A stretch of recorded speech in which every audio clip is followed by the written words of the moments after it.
One Sabbath day, Jesus went to eat dinner in the home of a leader of the Pharisees, and the people were watching him closely. There was a man whose arms and legs were swollen. Jesus asked the Pharisees and experts in religious law, "Is it permitted in the law to heal people on the Sabbath day or not?"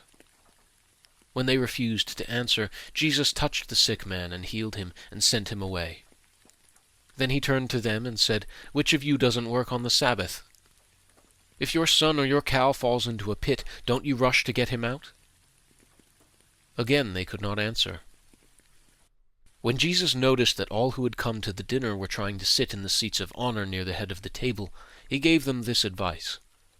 "When you are invited to a wedding feast, don't sit in the seat of honor. What if someone who is more distinguished than you has also been invited? The host will come and say, 'Give this person your seat.'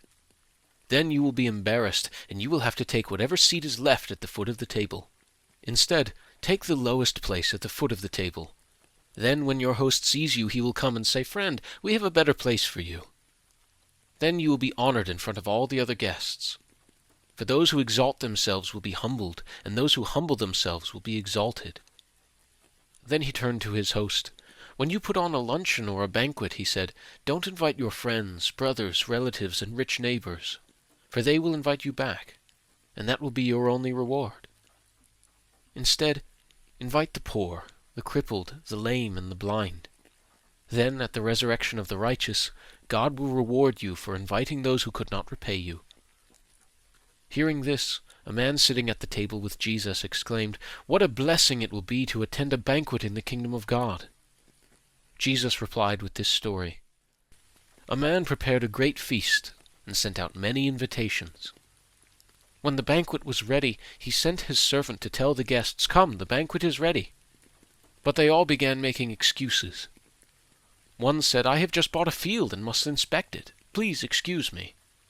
Another said, "I have just bought 5 pairs of oxen, and I want to try them out. Please excuse me." Another said, "I just got married, so I can't come." The servant returned and told his master what they had said.